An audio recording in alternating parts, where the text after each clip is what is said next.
The mid-16th century was a time of immense power and relentless expansion for the Ottoman Empire. Under the formidable leadership of Sultan Suleiman the Magnificent, often called the Lawgiver or the Grand Turk, this vast Islamic state stretched its influence across 3 continents. From its heartland in Anatolia, Ottoman armies had pushed deep into Eastern Europe, threatening Vienna itself. Their fleets dominated the eastern Mediterranean, sweeping across the North African coast, absorbing territories like Egypt, Algeria, and Tunisia. This was not just a regional power, it was a global empire, and its shadow loomed large over Christian Europe, inspiring both fear and a grudging respect for its military might and administrative efficiency. For many in Europe, the Ottomans represented an existential threat, a force that seemed unstoppable, driven by a fervent religious zeal and a boundless ambition to expand their dominion. Every year, whispers of new campaigns, new conquests spread like wildfire, keeping kings and commoners alike on edge.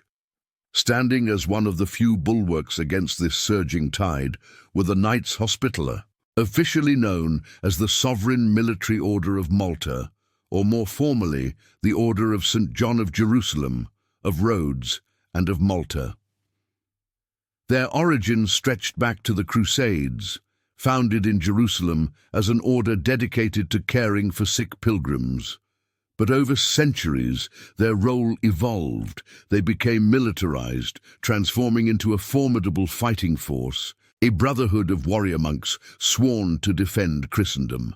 Their history was one of constant struggle against Islamic powers. They had famously held the island of Rhodes for over 2 centuries, a strategic outpost that allowed them to disrupt Ottoman shipping and act as a thorn in the Sultan's side. However, in 1522, after a brutal 6-month siege led by Suleiman himself, the knights were finally expelled from Rhodes. They were given a few years to find a new home, and after much searching and diplomatic wrangling, Emperor Charles V, then ruler of Sicily, offered them the islands of Malta and Gozo in 1530. Malta, at first glance, seemed a poor consolation prize. It was a cluster of rocky, arid islands, largely barren with little natural resources. But its true value lay not in its land, but in its location. Situated almost exactly in the center of the Mediterranean Sea, south of Sicily and east of Tunisia, Malta was a natural choke point. It sat astride the vital shipping lanes connecting the eastern and western halves of the sea. For the knights, it was a perfect base from which to continue their mission, harassing Ottoman vessels, protecting Christian shipping, and serving as a forward operating base for any European power contemplating action in the region. For the Ottomans, Malta was an irritating speck, a pirate's nest that constantly interfered with their trade routes and military movements. It was a strategic nuisance that Suleiman, with his grand vision of an Ottoman-dominated Mediterranean, simply could not tolerate. Suleiman's ambition was clear. He wanted to secure the Mediterranean and open a clear path for his fleets to project power further west. The Knights, with their constant raids on Ottoman shipping and their strategic position, were a direct obstacle to this goal. They were not just a military threat, they represented a symbol of Christian defiance that Suleiman, as the Caliph of Islam, he felt compelled to crush. He had already driven them from Rhodes, and now he intended to finish the job. Intelligence reports, initially just faint whispers, began to reach European courts. Spies and merchants reported massive shipbuilding efforts in Ottoman shipyards. Troops were being mustered, artillery cast, supplies gathered. The sheer scale of the preparations suggested an operation of unprecedented magnitude. The destination was not explicitly stated, but the signs pointed inexorably towards Malta.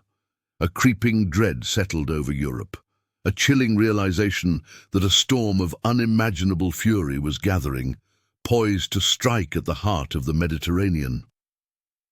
The knights were aware of the impending danger.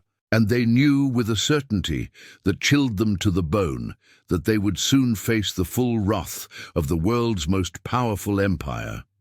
The question was not if the Ottomans would come, but when, and whether Malta, with its meager defences and isolated position, could possibly withstand such a colossal onslaught. The air was thick with apprehension, a palpable tension as the world held its breath, waiting for the first wave of the Ottoman menace to break upon the shores of the little island. The shadows of the impending storm loomed large, but within the Order of St. John there was one man whose shoulders bore the heaviest burden, Grand Master Jean de Valette. He was not merely a figurehead, he was a warrior, forged in the crucible of previous conflicts against the Ottomans. Born in 1494, Valette had joined the order at a young age, serving in its galleys and participating in numerous naval skirmishes.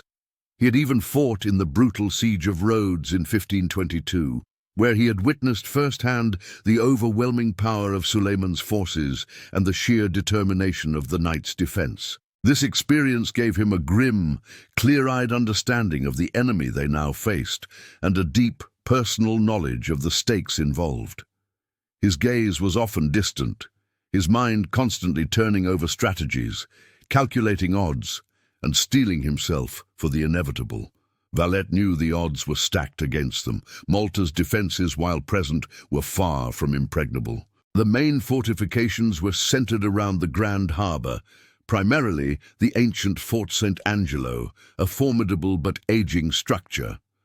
The two peninsulas guarding the harbour, Birgu and Senglea, had some walls, but they were not designed to withstand a full-scale siege by an army of the Ottoman Empire's size and technological sophistication. The island itself was small, offering little room for strategic retreat or prolonged guerrilla warfare. He assessed the numbers with a cold, professional detachment. A few hundred knights, perhaps 1,000 or two mercenary soldiers, and the local Maltese militia, armed with whatever they could find. Against this, intelligence suggested an Ottoman force that could easily number 40, 00 to 50 Zozeran men, supported by hundreds of ships and the most advanced artillery of the age. The numerical disparity was staggering, a stark reality that would have crushed a lesser man. Despite the grim outlook, Valette was not one to surrender to despair. He immediately set about fortifying the island with a desperate urgency. Every available man, woman, and child was pressed into service. Walls were strengthened, ditches dug, and new defensive positions were hastily constructed. The most critical new construction was Fort St. Elmo, a star-shaped fort positioned at the tip of the Sybaris Peninsula, directly guarding the mouth of the Grand Harbour. It was a vital but exposed outpost, a sacrifice in the making, designed to delay the Ottoman fleet and protect the inner harbour. Valette understood that St. Elmo would likely fall, but its purpose was to buy precious time, to bleed the enemy, and to allow the main defences to be further reinforced. The work was relentless, day and night, under the scorching Mediterranean sun. Every stone laid, every trench dug, was a desperate prayer against the coming tide. Valette also knew that Malta could not stand alone. He sent urgent appeals to the Christian powers of Europe, Spain, the papacy, the Holy Roman Empire, even France. He painted a vivid picture of the existential threat not just to Malta, but to all of Christendom. He reminded them that Malta was the bulwark, the last bastion against Ottoman expansion into the Western Mediterranean. The response, however, was dishearteningly meagre. Spain, under King Philip II, promised aid, but it was slow in coming, hampered by political maneuvering and a cautious general, Don Garcia de Toledo, Viceroy of Sicily, who was hesitant to risk his fleet. A few individual volunteers, mostly knights who had been scattered across Europe, made their way to Malta, bringing with them a trickle of supplies and a much-needed boost to morale. But no grand armada, no massive army, arrived to bolster their defences. The Knights of Malta were largely on their own, isolated against the might of an empire. Recognizing this isolation, Valette understood that the true strength of their defense would lie not just in stone and cannon, but in the unyielding spirit of his men and the Maltese people. He worked tirelessly to steel their resolve, to inspire courage in the face of what seemed like certain doom. He spoke of their sacred duty, their long history as defenders of the faith, and the glory that awaited those who stood firm against tyranny. He knew that fear was their greatest enemy, and he fought it with every fiber of his being. His presence was constant, patrolling the ramparts, inspecting the work, offering words of encouragement, and personally overseeing every detail of the preparations. He made it clear that surrender was not an option, that they would fight to the last man, and that Malta would become a graveyard for the Ottoman ambitions or for themselves.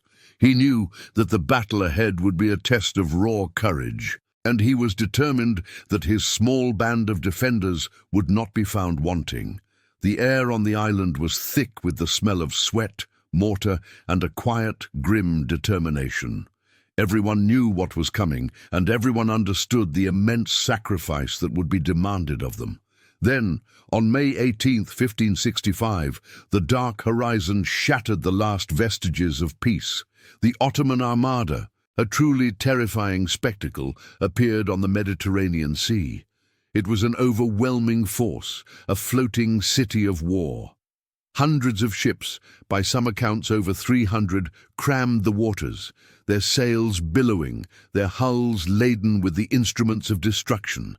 These weren't just transport vessels. They included powerful galleys, galleasses, and frigates, all bristling with cannons.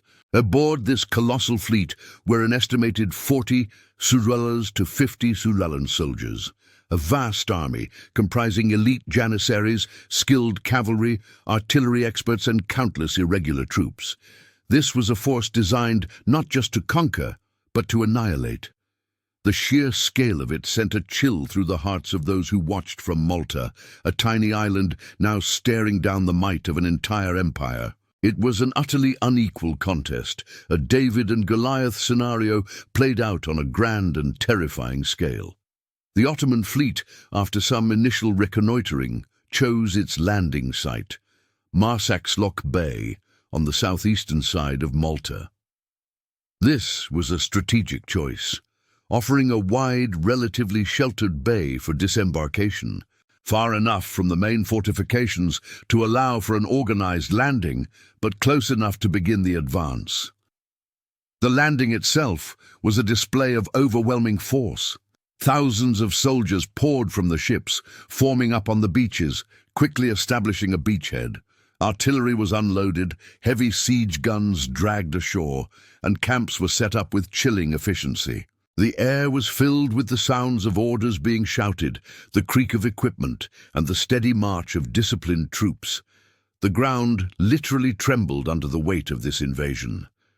Leading this immense invasion were two commanders with very different temperaments and roles. There was Piarli Pasha, the Grand Admiral of the Ottoman fleet. He was a seasoned naval commander, known for his tactical prowess at sea. His counterpart on land was Mustafa Pasha, the veteran general leading the ground forces. Mustafa was older, more experienced in siege warfare, but also known for his stubbornness and a certain degree of arrogance. From the outset, there were whispers of tension between these two. Piarli, the admiral, believed in focusing on naval superiority and a quick, decisive blow. Mustafa, the general, favored a more methodical land-based siege. These differing strategies would soon become a significant internal challenge for the Ottoman command, a crack in their seemingly impenetrable armor. The initial days saw the first skirmishes, small but brutal clashes that gave both sides a taste of what was to come. Ottoman scouting parties, eager to assess the island's defenses and forage for supplies, fanned out across the countryside. They were met by the Knights' light cavalry and local Maltese militias who, despite being heavily outnumbered, put up a fierce resistance. These were not pitched battles, but rather sharp, localized engagements, ambushes, and hit-and-run attacks. The knights, familiar with the terrain, used it to their advantage, harassing the Ottoman advance, inflicting casualties where they could, and gathering vital intelligence about the enemy's numbers and movements. These early encounters were a grim prelude, showing the ferocity of the Ottoman advance and the unwavering determination of the defenders. After assessing the island's defenses, the Ottoman commanders made their crucial first decision. They would prioritize the capture of Fort St. Elmo. This fort, situated at the very tip of the Sybaris Peninsula, directly guarded the entrance to the Grand Harbour, the knights' main sanctuary for their galleys and their best natural defence. Its guns could sweep the harbour entrance, making it impossible for the Ottoman fleet to enter safely and establish a blockade, or directly attack the main cities of Birgu and Senglea. The reasoning was sound: neutralize St. Elmo, open the harbour, and then proceed to the main targets. What they didn't fully grasp was the cost they would pay for this seemingly straightforward first step. They assumed it would fall quickly, perhaps in a few days. They were about to learn a very painful lesson about the resolve of the Knights of St. John. The stage was set for a brutal, drawn-out struggle for a small, seemingly insignificant fort, a struggle that would define the early days of the Great Siege. Fort St. Elmo stood as a lone sentinel, a defiant finger of stone jutting into the sea. Its position, while strategically vital for guarding the harbour, was also its greatest weakness. It was exposed on 3 sides to the sea and on the 4th to the land, making it vulnerable to attack from almost any direction. It was not a grand, imposing fortress like those in Birgu or Senglea, but rather a star-shaped redoubt, hastily improved, and intended as an outpost, a delaying tactic, not a place for a prolonged stand. La Valette knew this fort was a crucial sacrifice, a pawn to be lost in order to buy precious time for the main defences to prepare. The knights inside, a mixed garrison of around 100 knights and 400 Maltese soldiers, understood their grim role. They were there to die, slowly, painfully, but with honour and purpose. The Ottoman commanders, believing St. Elmo would be a quick victory, unleashed the full fury of their artillery upon it. The bombardment began almost immediately after their decision to focus on the fort. Day after day, a continuous rain of cannonballs, some weighing over 160 pounds, hammered against St. Elmo's walls. The ground around the fort became a lunar landscape of craters and shattered stone. The air was thick with smoke, dust, and the deafening roar of explosions. The Ottoman engineers, experts in siege warfare, had positioned their heaviest guns on the high ground overlooking St. Elmo, giving them a devastating advantage. From these elevated batteries, they could pound the fort's defences with terrifying accuracy, systematically dismantling its ramparts and bastions. The sheer destructive power was unimaginable, turning solid rock into rubble and any exposed defender into pulp. Yet despite this relentless onslaught, the small garrison inside Fort St. Elmo held on with a tenacity that baffled and infuriated the Ottomans. These were men fighting for their lives, for their order, and for the very soul of Christian Europe. They repaired breaches under fire, fought back against every attempted assault, and tended to their wounded in makeshift infirmaries beneath the crumbling walls. Their courage was not born of recklessness, but of a grim, determined resolve. Each day that St. Elmo stood was another day gained for the main defences of Birgu and Senglea, another day for La Valette to strengthen his positions, another day for the possibility, however slim, of European relief. Every cannonball absorbed, every assault repelled, was a small victory in a battle they knew they couldn't ultimately win. Grandmaster La Valette watched the unfolding tragedy from the safety of Birgu, his heart heavy with the weight of his command. He knew the men in St. Elmo were doomed, but he also knew that their sacrifice was essential. His dilemma was agonizing: to reinforce St. Elmo meant sending more men to their almost certain death. To abandon it meant allowing the Ottomans immediate access to the Grand Harbour and a swift advance on his main strongholds. After much deliberation, he made the painful decision to send reinforcements. Small boats, under the cover of darkness and often under heavy fire, ferried fresh troops, supplies and, crucially, more knights across the harbour to the beleaguered fort. These men were not ordered to go. They volunteered, understanding the suicidal nature of their mission, driven by a code of honour and brotherhood. La Valette knew that each knight who volunteered was a testament to their unwavering spirit, but also a profound loss for the order. The casualties inside St. Elmo mounted at an horrific rate. The constant bombardment, combined with the repeated assaults, turned the fort into a charnel house. The wounded lay where they fell, often for hours, as their comrades fought to repel another wave of attackers. The makeshift hospitals were overflowing, and the surgeons, often untrained or barely trained, worked tirelessly with dwindling supplies. The stench of blood, gunpowder, and unwashed bodies hung heavy in the air. Each day brought fewer defenders, their ranks thinned by Ottoman cannons and the swords of the Janissaries. Yet they refused to yield. Even as sections of the fort crumbled, even as their numbers dwindled to a desperate few, they continued to fight, knowing that their agony was buying precious time, a lifeline for the rest of Malta. They were buying time with their lives, one agonizing moment after another. The relentless Ottoman assaults on Fort St. Elmo continued, growing more furious with each passing day. The defenders, already exhausted and critically low on numbers, faced wave after wave of attackers. The Ottomans, using their overwhelming numerical superiority, launched frontal attacks, attempting to overwhelm the knights through sheer force. Breaches in the outer walls became more frequent, forcing the defenders into brutal hand-to-hand combat within the fort's ruins. The fighting was savage, with no quarter given or asked.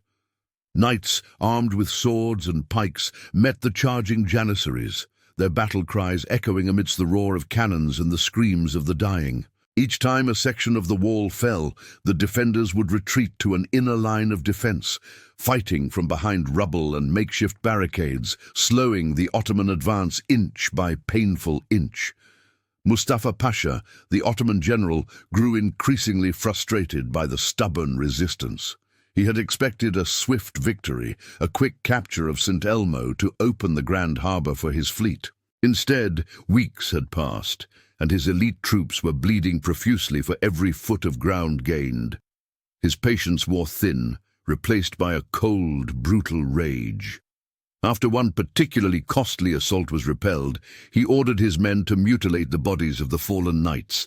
Their hearts were cut out, their bodies dismembered, and their headless torsos nailed to wooden crosses, who then floated across the harbour towards Birgu, a grim message sent to La Valette. It was a barbaric act, meant to break the spirit of the defenders and instill terror. Grand Master La Valette, witnessing this horrific spectacle from the ramparts of Birgu, felt a surge of cold fury. He understood Mustafa's intent, but he would not allow such an act of cruelty to go unanswered. He gathered the Ottoman prisoners taken during earlier skirmishes, and without hesitation ordered their immediate execution. Their heads were then loaded into cannons and fired back across the water, landing amidst the Ottoman camp, a stark and equally brutal reply. This exchange of atrocities escalated the psychological warfare, turning an already brutal siege into a deeply personal and vengeful struggle between the two commanders. It solidified the resolve of the knights, who now fought not just for survival, but for retribution. The final assault on St. Elmo came on June 23rd, after weeks of continuous bombardment and relentless attacks. The Ottomans, desperate to end the defiance, launched an attack of unprecedented scale. Thousands of soldiers swarmed the ruined fort from all sides. The remaining defenders, numbering perhaps less than 100, were scattered across the crumbling ramparts and inner defences. They fought with a desperate courage, a final defiant stand against an overwhelming tide. Every man knew this was the end. They met the charging Janissaries with their last reserves of strength, selling their lives dearly. Accounts tell of knights, grievously wounded, propping themselves against walls, still swinging their swords until they fell. Others, surrounded, fought until they were cut down, refusing to surrender. The fighting was chaotic, a maelstrom of steel, blood, and fire. The last defenders were eventually overrun, their valiant resistance finally crushed by the sheer weight of numbers. Fort St. Elmo fell. The Ottomans had finally captured their prize, but the cost was staggering. They had lost an estimated 8,000 men, including many of their most experienced Janissaries and a significant number of engineers and artillerymen. The siege, which they had expected to last a few days, had dragged on for nearly a month. The strategic implications of this delay were immense. Each day St. Elmo held out was a day the main defences of Birgu and Senglea could be strengthened, a day closer to the possibility of relief from Europe. The Ottomans had paid a terribly high price for a victory that was, in essence, a Pyrrhic one. Their initial overconfidence was shattered, replaced by a grudging respect for the resilience of the knights and a growing weariness with the siege.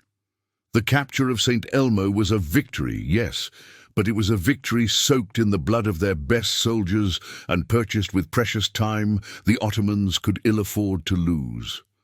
The Grand Harbour was now open, but the defenders of Malta had bought themselves a crucial reprieve.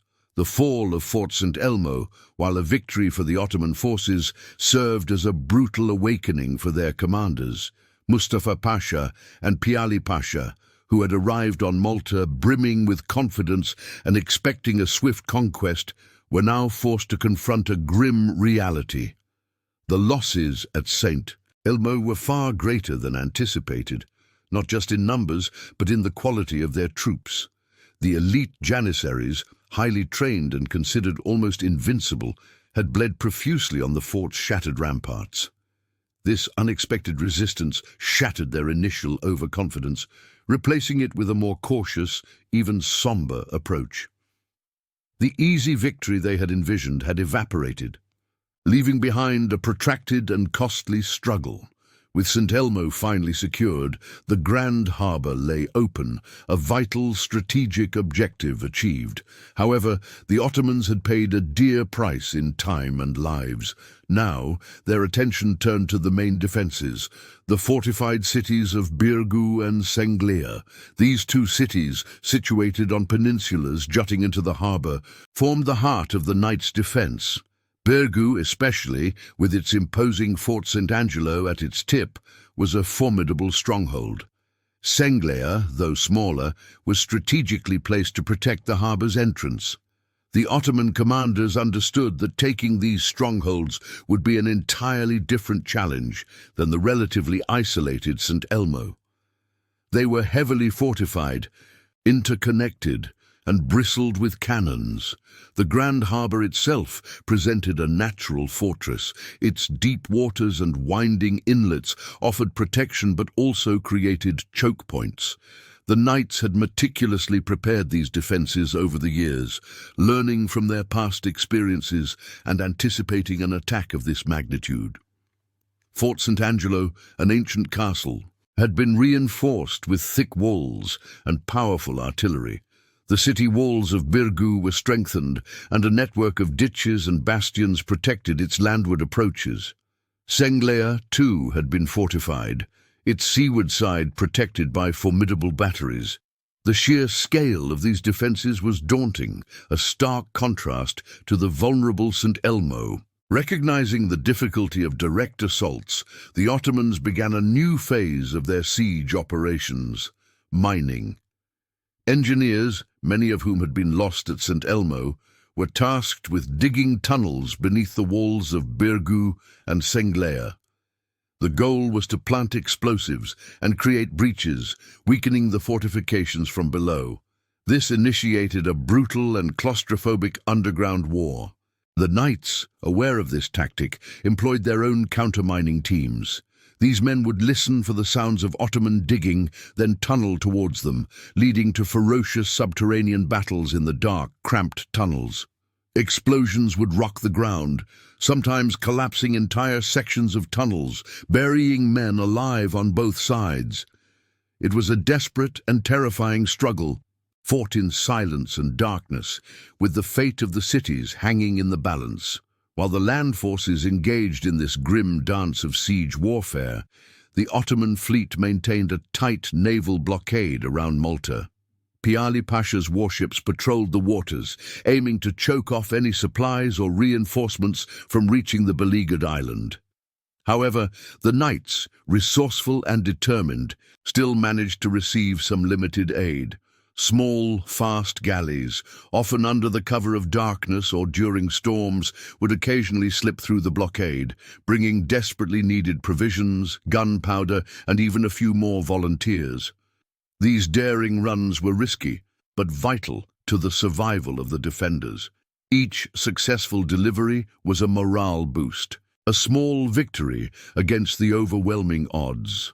The Ottomans, despite their naval superiority, found it nearly impossible to completely seal off the island, a testament to the seamanship and bravery of the few captains willing to run the gauntlet. This constant flow of small, vital supplies kept the knights' hopes alive, even as the walls around them began to crumble under the relentless Ottoman assault. The siege had truly entered its next brutal phase, a test of endurance and ingenuity against sheer force.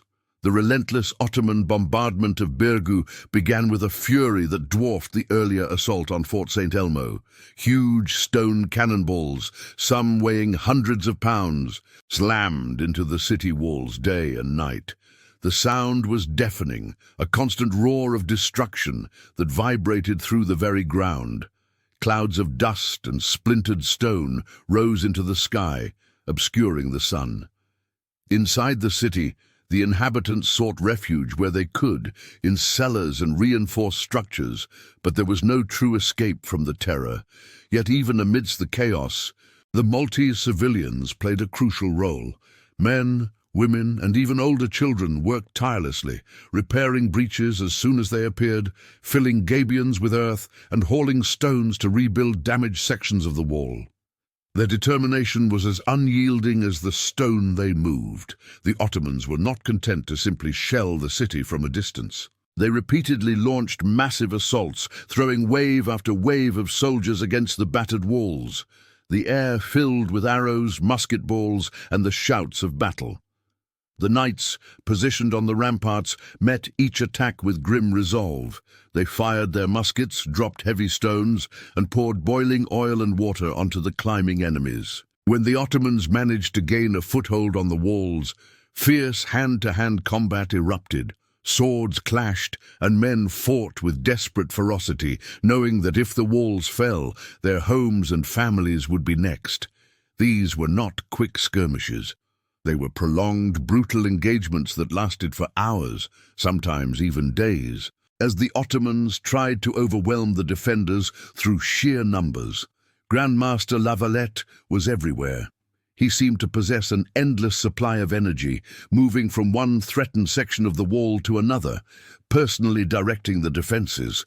His presence alone was a massive morale booster. When a section of the wall was breached, he would be there rallying his knights, leading countercharges, and inspiring the Maltese militia to hold the line. He wasn't just a commander, he was a warrior, his armor dented and his face streaked with sweat and grime, fighting alongside his men. His unwavering resolve was contagious. When others might have faltered, Lavalette's calm demeanor and fierce determination kept the spirit of resistance alive. He understood that this was not just a battle for Malta, but a fight for survival, and he made sure every defender understood it too. The Ottomans, despite their overwhelming numbers and artillery, found their progress frustratingly slow. Even when they managed to create significant breaches in Birg's walls, the knights had prepared secondary defences. They had dug trenches and erected inner barricades, turning the city into a series of interconnected strongpoints. So, even if the enemy broke through the main wall, they would immediately face another layer of resistance, another obstacle to overcome. These trenches were often filled with sharpened stakes and hidden traps, designed to slow the Ottoman advance and channel them into killing zones where the knights could unleash devastating volleys of gunfire and close-quarters attacks. This layered defense strategy bought precious time and inflicted heavy casualties on the attackers, making every Ottoman advance a costly endeavor. The entire population of Malta was involved in the defense. The women and children, unable to fight on the walls, took on vital supporting roles. They became the logistical backbone of the besieged city. They carried water to the exhausted defenders, often under enemy fire. They brought food, cooked meager meals, and cleaned wounds in makeshift hospitals. They collected spent musket balls and reshaped them for reuse, contributing to the war effort in every way they could. They were the human shield behind the fighters, sustaining them, encouraging them, and reinforcing the idea that this was a collective struggle for their very existence. This total involvement of the Maltese population highlighted the desperate stakes of the siege. Every single person, regardless of age or gender, understood their role in the fight against the invading force. Their unwavering loyalty and bravery were a testament to their deep connection to their island and their resolve to protect it at all costs. The battle for Birgu was not just a clash of armies. It was a struggle for the soul of Malta, fought with every resource, every ounce of courage, and every drop of blood the island could offer. The battle for Birgu was a brutal, drawn-out affair, but the Ottomans weren't focused on just one target.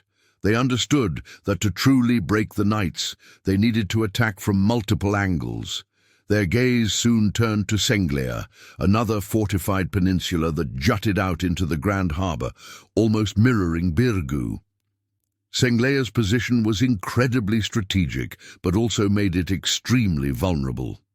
It was a narrow strip of land, exposed on three sides to the sea, meaning it could be attacked not just from the land, but also directly by the Ottoman fleet.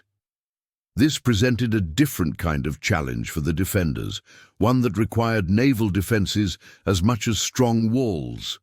The Ottomans knew that if they could capture Senglea, they would effectively control half of the Grand Harbour, making Birgu's position even more precarious.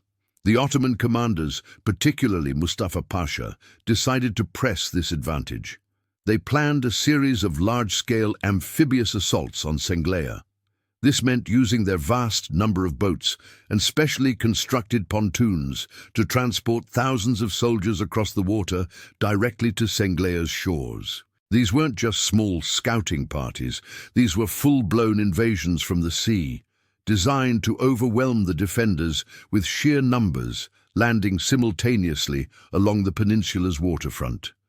The idea was to bypass the land defences and strike at the heart of Senglea's vulnerability. The knights, however, had anticipated this. They knew that their only hope was to prevent the Ottoman ships from entering the inner harbour and launching direct attacks on the city walls from close range. To counter this, the knights had implemented an ingenious defence, a massive chain barrier. This wasn't just any chain, it was a heavy iron chain stretched taut across the mouth of the Grand Harbour from Fort St. Angelo on the Birgu side to the tip of Senglea.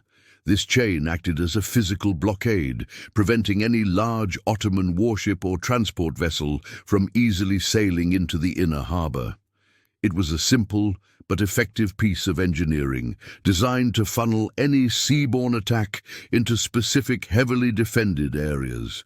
The chain forced the Ottomans to rely on smaller, lighter boats and to land their troops further out, making their amphibious assaults more difficult and giving the knights crucial time to react. The Ottomans, seeing their naval access blocked by the chain, decided to find a way around it. They began constructing a floating bridge. This was a massive undertaking, requiring hundreds of men and vast quantities of timber. The bridge was designed to be anchored across the harbour, allowing their troops to move directly from the mainland to Senglea, bypassing the chain and the narrow land approach. It was a testament to their engineering capabilities and their determination to overcome every obstacle. They worked tirelessly, day and night, under the constant threat of fire from the knights' batteries, to complete this vital link. Once finished, this floating bridge became a major conduit for Ottoman troops and supplies, enabling them to launch relentless attacks against Senglea's vulnerable sea-facing walls. What followed was a series of incredibly fierce and bloody amphibious assaults. The Ottoman soldiers, packed into their boats and pontoons, paddled furiously towards Senglea, while their artillery batteries on the shore provided covering fire. The knights, along with their Maltese allies, met them with a fury that matched the desperation of their situation. They unleashed volleys of musket fire, rained down arrows and stones, and used grappling hooks to capsize enemy boats. As the Ottoman troops tried to clamber ashore, they were met with swords, pikes, and axes in brutal close-quarters combat. The water around Senglea turned red with blood, filled with the bodies of fallen soldiers from both sides. One particularly intense assault saw thousands of Ottomans attempting to land simultaneously. The knights, outnumbered but unwavering, fought with a ferocity that bordered on suicidal. They held their ground inch by inch, refusing to give an inch of the peninsula. Grand Master La Valette himself was often seen on the ramparts, inspiring his men, directing the defense, and ensuring that every available resource was brought to bear. The noise of battle was deafening. The roar of cannons, the crack of muskets, the clash of steel, and the desperate cries of men. Wave after wave of Ottoman attackers crashed against Senglea's defenses, only to be repelled by the determined resistance. The losses were heavy on both sides, but the knights, against all odds, managed to hold Senglea. These amphibious attacks were a baptism by fire for many of the Maltese defenders, men who had never seen such intense combat before. They proved their mettle, standing shoulder to shoulder with the veteran knights, defending their homes with unwavering resolve. The fury of the knights and their allies was a powerful force, turning back an enemy that seemed insurmountable.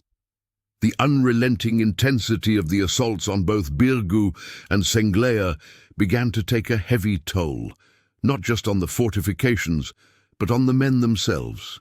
Disease, a silent and insidious enemy, started to spread through the cramped quarters and unsanitary conditions. Dysentery, fevers, and infections became as dangerous as Ottoman cannon fire. Supplies, though carefully rationed, were dwindling. The fresh water sources were under constant threat, and food became increasingly scarce. Exhaustion was a constant companion for everyone, from the lowliest Maltese peasant to Grand Master La Valette himself. Sleep was a luxury few could afford, and those who did found it restless, punctuated by the sounds of bombardment and the screams of the wounded.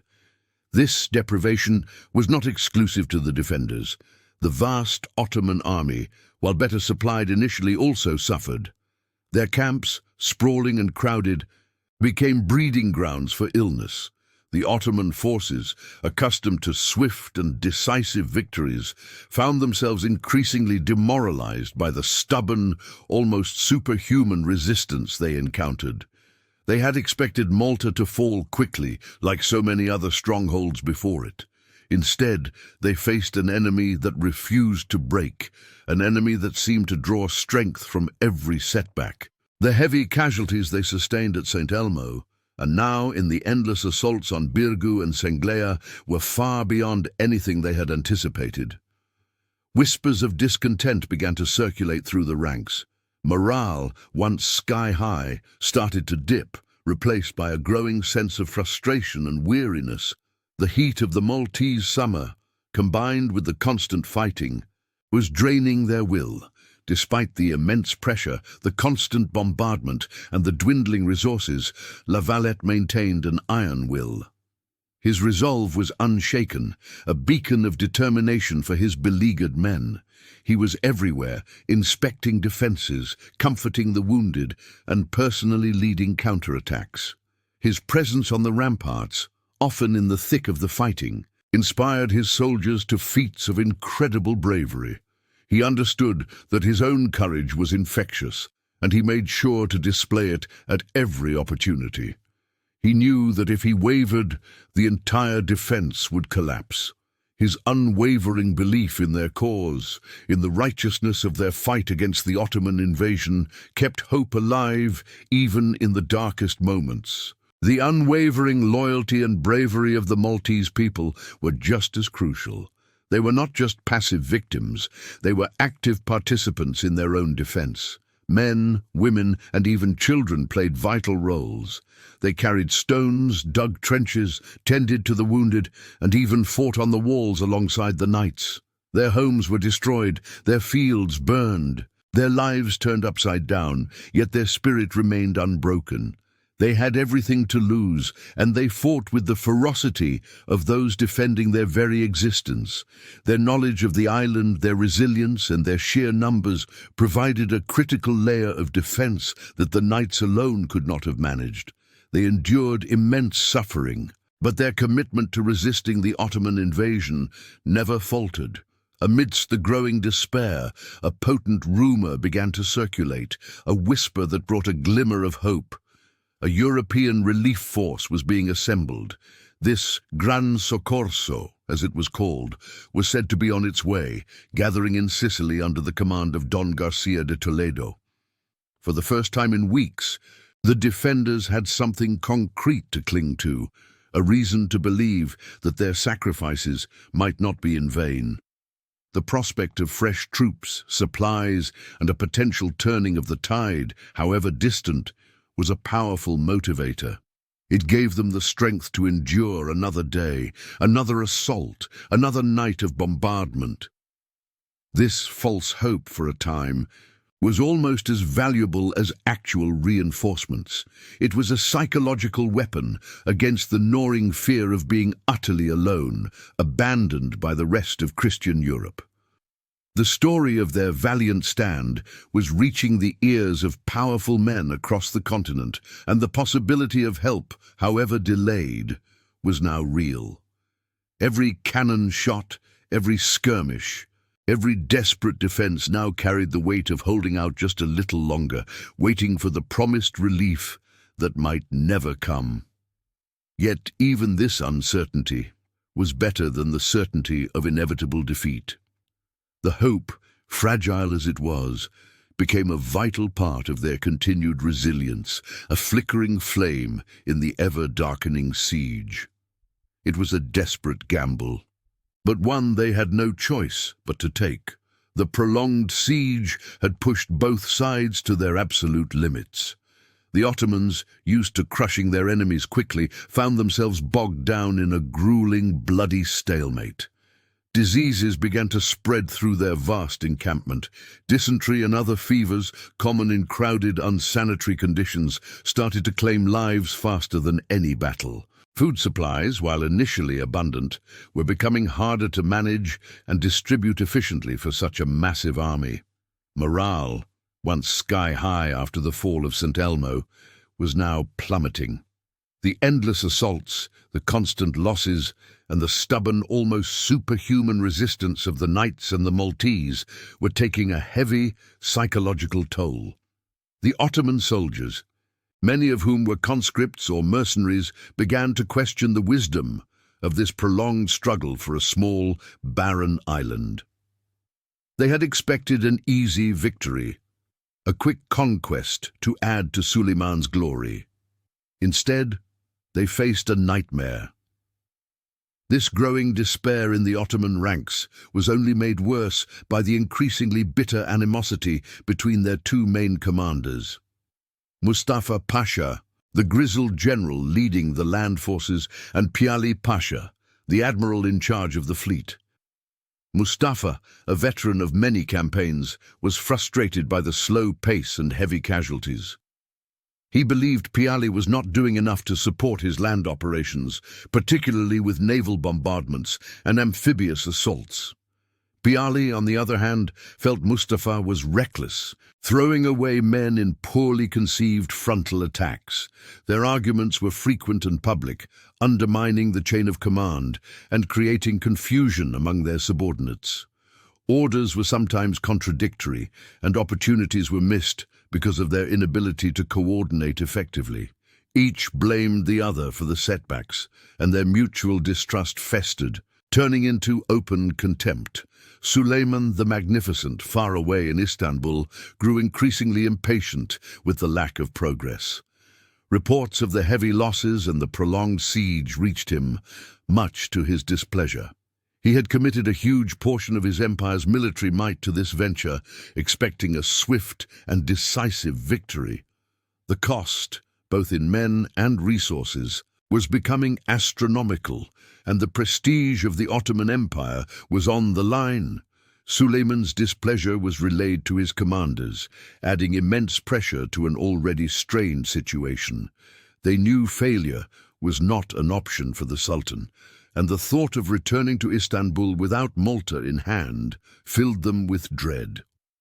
This pressure, however, only served to exacerbate their internal divisions, making them more desperate and less rational in their decisions.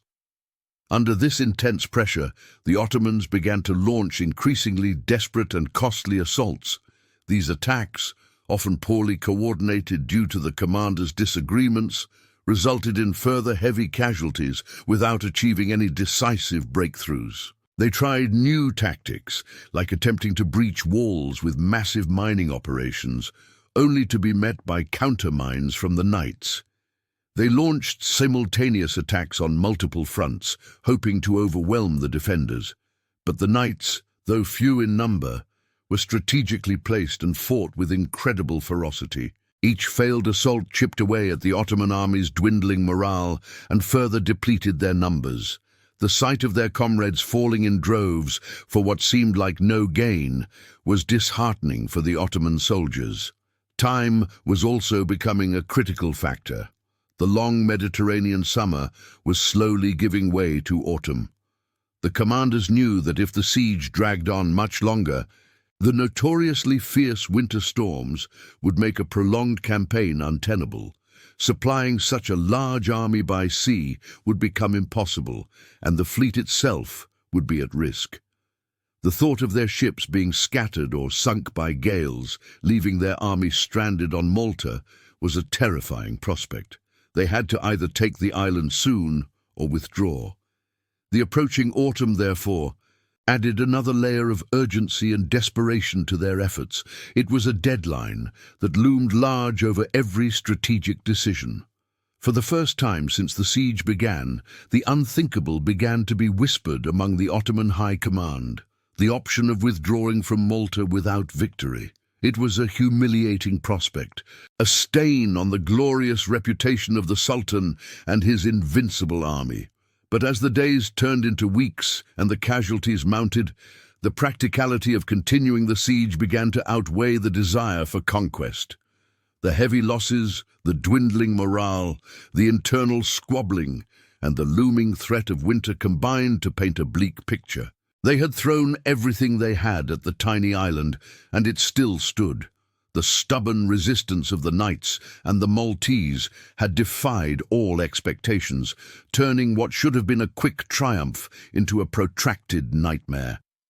The idea of retreat, once dismissed as cowardly, was now being seriously considered as the only viable option to prevent an even greater catastrophe. The proud Ottoman army, which had swept across continents, was on the verge of admitting defeat at the hands of a mere handful of knights. The Ottoman commanders were in a difficult spot, trapped between the Sultan's fury and the grim reality on the ground. Their internal quarrels and the relentless Maltese resistance had brought them to a standstill. Yet, unbeknownst to them, a glimmer of hope was finally making its way towards the besieged island. Far away in Sicily, Don Garcia de Toledo, the Spanish viceroy, had been watching the unfolding drama with a mix of apprehension and strategic calculation. He knew the fall of Malta would be a disaster for Christian Europe, opening the door for Ottoman expansion into the Western Mediterranean. However, mobilizing a relief force, known as the Gran Soccorso, was no simple task. Don Garcia faced numerous challenges and political pressures that led to significant delays. The Spanish king, Philip II, was naturally cautious. He feared committing his fleet and soldiers to a potentially losing battle, especially with the powerful Ottoman navy still very much a threat. There were concerns about the safety of Sicily itself if the fleet left its shores unprotected. Furthermore, raising an army, gathering ships, and securing adequate supplies took time and vast resources. Don Garcia had to navigate these political currents, convincing various nobles and commanders to contribute troops and ships, all while battling the inherent logistical nightmares of a large-scale military operation. Each day of delay on Sicily meant another day of brutal fighting and mounting casualties for the defenders of Malta. The knights, isolated on their rock, sent desperate pleas for help, painting a dire picture of their dwindling numbers and resources.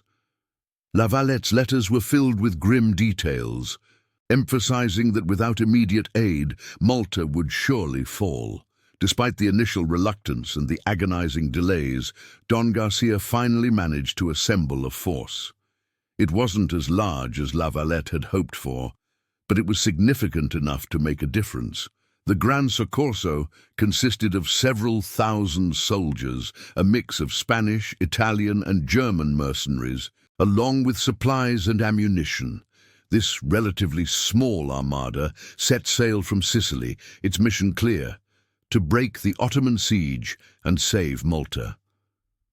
The journey across the Mediterranean was fraught with danger, as Ottoman patrols were still active, but the relief fleet managed to evade detection. Then, on September 7th, a sight that must have brought tears to the eyes of the besieged defenders of Malta appeared on the horizon. A fleet of ships, sails billowing in the wind, was spotted approaching the island.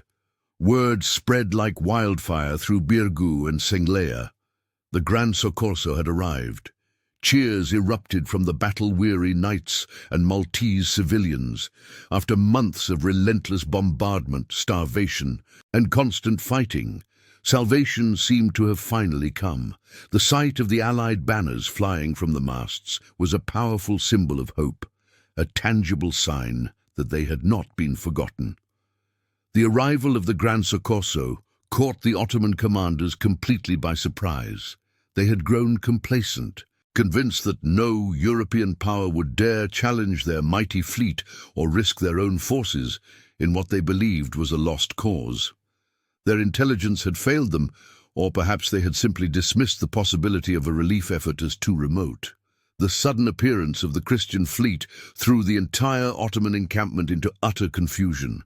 Mustafa Pasha and Piali Pasha, already at odds, now faced an unexpected and critical new variable.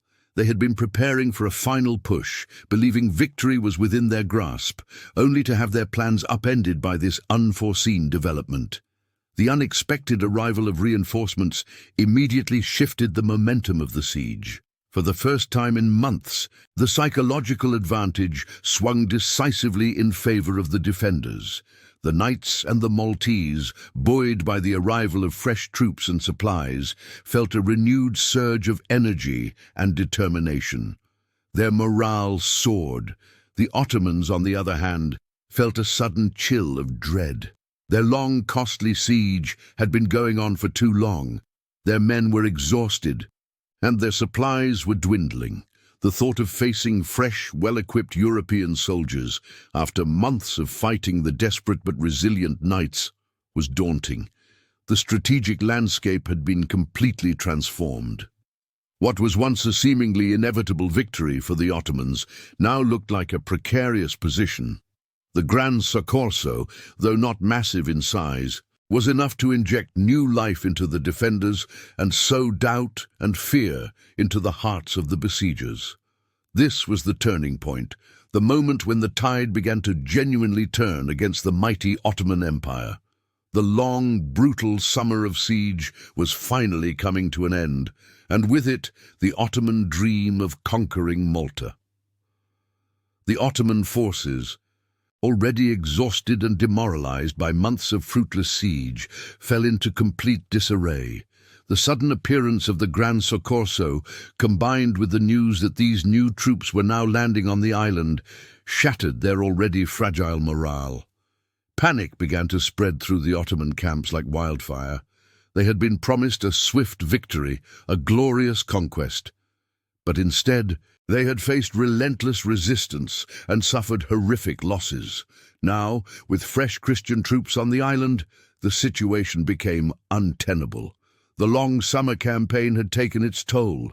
Disease was rampant, supplies were low, and the men were weary from constant fighting and the oppressive Maltese heat. The arrival of the relief force was the final straw, pushing them past their breaking point. Mustafa Pasha, his face tight with frustration and fury, tried to rally his men for one last, desperate attack. He understood that withdrawing now would be a monumental humiliation, a stain on his military record and a personal affront to Sultan Suleiman. He ordered his troops to launch a final, all-out assault on the main defences of Birgu. It was a desperate gamble, a last-ditch effort to achieve some semblance of victory, or at least inflict significant damage before being forced to retreat. However, the Ottoman soldiers were no longer the confident, disciplined force that had landed on Malta months ago. Their spirit was broken. The attack lacked coordination and conviction. The knights and the newly invigorated Maltese defenders, now fighting alongside the fresh troops of the Gran Soccorso, met the assault with renewed ferocity. They knew this was their chance to finally break the siege. The Ottoman charge faltered and then collapsed under a hail of gunfire and a determined counterattack. Mustafa's last stand was repelled with heavy losses, sealing the fate of the Ottoman campaign. With this final failed assault, the decision to evacuate became unavoidable. The Ottoman commanders, Mustafa Pasha and Piali Pasha, despite their constant bickering, finally agreed on one thing: they had to leave. The chaotic and hasty Ottoman evacuation of Malta began almost immediately. Orders were given to abandon heavy siege equipment, artillery pieces, and anything that would slow down their retreat. The once meticulously organized Ottoman camp turned into a scene of pandemonium. Soldiers frantically boarded ships, pushing and shoving to secure a spot, leaving behind vast quantities of supplies, tents, and even wounded comrades. The sight of their once mighty army fleeing in disarray was a bitter pill for the Ottoman commanders to swallow. The knights and the newly arrived relief force did not let the Ottomans escape unmolested.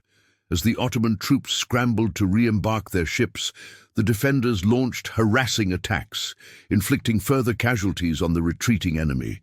Small groups of knights and Maltese soldiers pursued the fleeing Ottomans, picking off stragglers and capturing abandoned equipment. It was a moment of sweet revenge for the months of suffering and devastation. The Ottoman fleet, once a symbol of overwhelming power, now appeared a collection of desperate ships, overloaded with demoralized soldiers, sailing away in shame. The sea, which had brought them to Malta with such grand ambitions, now carried them away in defeat. The cost of this failure for the Ottoman Empire was immense, both in terms of men and prestige.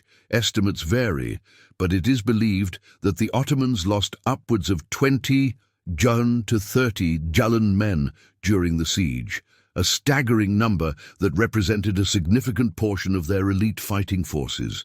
Many of these losses were due to combat, but disease and starvation also took a heavy toll. The loss of equipment, ships and artillery, was also substantial. More importantly, the psychological impact of the defeat was profound. The seemingly invincible Ottoman war machine had been stopped dead in its tracks by a small island garrison. This was a major setback for Sultan Suleiman the Magnificent, who had rarely experienced such a humiliating defeat in his long and successful reign. The aura of invincibility surrounding the Ottoman Empire was shattered, at least for a time. The defeat in Malta sent shockwaves through the Ottoman court and across Europe. For Christian Europe, it was a moment of immense relief and celebration. The tiny island of Malta, defended by a few hundred knights and the brave Maltese people, had held off the mightiest empire of its time. It proved that the Ottomans were not unbeatable, and it gave new hope to those who feared the relentless expansion of the Ottoman Empire. For the Ottomans, it was a bitter lesson. They had underestimated the resolve of their enemy, failed to adapt their tactics, and allowed internal divisions to undermine their efforts. The Grand Siege of Malta would forever be remembered as a turning point, not just for Malta, but for the balance of power in the Mediterranean and the course of European history. The dream of conquering Malta and using it as a springboard for further invasions into Western Europe had been decisively crushed. The Ottoman fleet finally disappeared over the horizon, leaving behind a devastated island. Malta was a wasteland. The once thriving fields and vineyards were scorched earth, the villages reduced to rubble. Birgu and Senglea, though they had held, were scarred beyond recognition, their walls breached countless times, their buildings pockmarked by cannon fire. Fort St. Elmo was a ghostly ruin, a testament to the brutal fighting it had endured. The human cost was equally staggering. Thousands of Maltese civilians had perished, either in the fighting, from disease, or starvation. The Knights Hospitaller, who had started the siege with around 500 fighting men, were now a fraction of that number, many having paid the ultimate price. The air still carried the stench of death and destruction, a grim reminder of the ordeal they had just survived. Yet, amidst the desolation, an extraordinary sense of triumph began to emerge. The impossible had been achieved. A small, isolated island, defended by a few hundred knights and its resilient people, had faced down the mightiest empire of the age and emerged victorious. Grand Master Jean de Valette, though weary and gaunt, stood tall, his leadership having been the bedrock of their resistance. His unwavering courage and strategic brilliance had guided them through the darkest days. The surviving knights, though battered and wounded, looked upon him with reverence. They had followed him into the jaws of hell and back, and their faith in him was absolute. The Maltese people, who had endured unimaginable suffering, huddled together, their spirit unbroken. They had fought alongside the knights, nursed the wounded, and rebuilt defenses under relentless bombardment. Their contribution was immeasurable, a testament to their deep connection to their land and their resolve to protect it. News of the victory spread like wildfire across Europe. The relief was palpable, the celebrations immense. Bells tolled in cathedrals from Lisbon to Vienna. Kings and queens, who had watched with bated breath, sent messages of congratulations and offered aid. Pope Pius IV declared a special day of thanksgiving, recognizing the victory at Malta as a divine intervention, a miracle that had saved Christendom from the Ottoman tide. Malta, once a small, obscure island in the Mediterranean, was now a shining beacon of hope, a symbol of resistance against a seemingly unstoppable force. The Knights of St. John, once seen by some as anachronistic relics of a bygone era, were now hailed as the saviors of Europe, their reputation soaring to unprecedented heights. The victory had not only secured Malta, but had also fundamentally shifted the psychological landscape of the ongoing conflict between Christian Europe and the Ottoman Empire. It proved that the Ottoman war machine, despite its size and might, was not invincible. The immediate task, however, was not celebration, but survival and rebuilding. The island was in ruins, its infrastructure destroyed, its population decimated. La Valette, with characteristic pragmatism, wasted no time. Even as the last Ottoman ships disappeared, he began to organize the monumental effort of recovery. Aid, both financial and material, began to pour in from across Europe, spurred by the newfound respect and gratitude for Malta's sacrifice. Engineers and architects arrived to assess the damage and plan for the future. The first priority was to tend to the wounded and bury the dead, a grim but necessary task that took weeks. Then came the arduous process of clearing rubble, repairing defenses, and restoring some semblance of order to the shattered cities. La Valette, however, had a grander vision. He understood that while they had won a battle, the threat of another Ottoman invasion remained. Malta needed stronger, more modern fortifications. He envisioned a new capital city built on the Cyberas Peninsula, the high ground between the two main harbours, which had been left largely undefended during the siege. This new city would be a formidable fortress, a bastion against any future attacks, designed to withstand the most powerful artillery of the age. It would be a city built by Europeans for Europeans, a permanent testament to their triumph and a symbol of their unity. This ambitious plan, requiring immense resources and labor, would become the focus of his remaining years. The legacy of the siege would not just be the memory of a heroic defense, but the creation of a new, impregnable city rising from the ashes of devastation. The siege had been a crucible, forging not just heroes, but a new destiny for Malta. The vision of a new capital city, rising from the scarred earth, began to take shape under La Valette's determined leadership. This was not merely a rebuilding effort, it was an act of audacious defiance. The new city, christened Valletta in honor of the Grand Master, would stand as an enduring monument to the victory, a concrete declaration that Malta would not fall. Construction began with fervor, fueled by European funds and the tireless labor of the Maltese people and the knights. The Cyberas Peninsula, once a vulnerable patch of scrubland, was transformed. Massive walls, wider and higher than any seen before, were meticulously planned and erected. Bastions jutted out, designed to deflect cannon fire and provide overlapping fields of fire. The street plan was laid out in a grid, allowing for efficient movement of troops and supplies and aiding ventilation in the hot Mediterranean climate. Every stone laid, every wall raised, was a testament to the hard-won victory and a promise of future security. Valletta became more than just a city. It became a symbol of resilience, a fortress against despair, and a beacon of ingenuity. It embodied the spirit that had prevailed during the siege, a spirit of unwavering courage and strategic foresight. The Knights of St. John, though diminished in number and scarred by the siege, continued to play a vital role in the Mediterranean for centuries. Their primary mission remained unchanged: to combat Ottoman aggression and protect Christian shipping. However, the balance of power in the Mediterranean slowly began to shift. The Ottoman Empire, while still a formidable force, no longer held the unchallenged naval supremacy it once enjoyed. The defeat at Malta, followed by the decisive Battle of Lepanto a few years later, marked a turning point. The Knights, while still maintaining their military capabilities, gradually evolved. Their role expanded to include more emphasis on their hospitaller duties, caring for the sick and wounded, a reflection of their original purpose. Their military power, though still significant, began to wane as nation-states developed their own formidable navies and armies. The age of independent military orders holding vast territories was slowly drawing to a close. But the Knights' prestige, earned through their stand at Malta, remained untarnished for generations. They were revered as heroes, their names synonymous with bravery and self-sacrifice.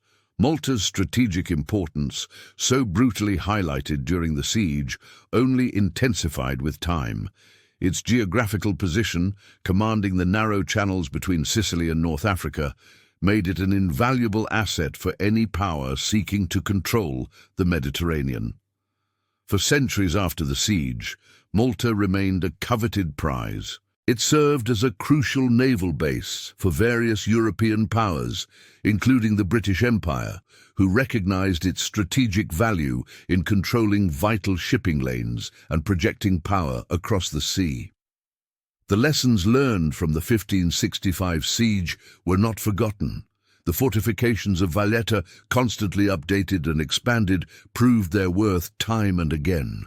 The island became a linchpin in geopolitical struggles, a testament to the foresight of La Valette and the engineers who designed its defenses. Its history became a continuous narrative of defense and resilience, always against the backdrop of its strategic significance.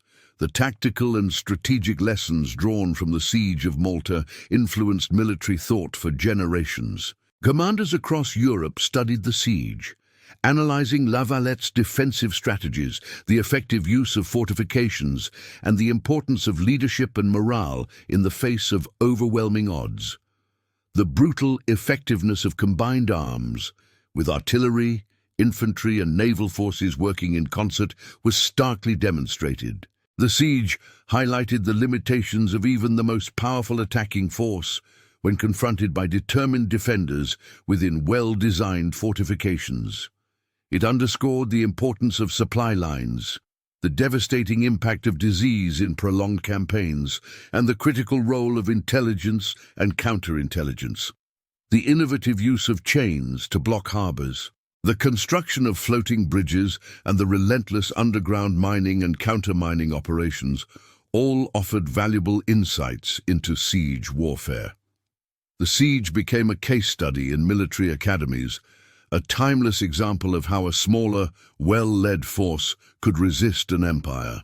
Ultimately, the enduring power of the story of the Siege of Malta lies in its narrative of courage, sacrifice, and the triumph of the human spirit against seemingly insurmountable odds. It is a tale that transcends its historical context, speaking to universal themes of resilience and determination. The image of those 500 knights, alongside the Maltese people, standing firm against the entire might of the Ottoman Empire, remains an inspiring testament to what can be achieved when hope seems lost. It was not just a military victory, it was a moral victory, a psychological blow to the perception of Ottoman invincibility and a massive boost to European morale. The siege cemented Malta's place in history, not just as a battleground, but as a symbol of human resolve. The sacrifices made, the lives lost, and the unwavering defense forged an identity for Malta that endures to this day. It is a story whispered through generations, a powerful reminder that even in the darkest of times, courage can ignite a flame that refuses to be extinguished. The spirit of Malta, forged in the crucible of that epic siege, continues to resonate, a timeless saga of heroism against all odds.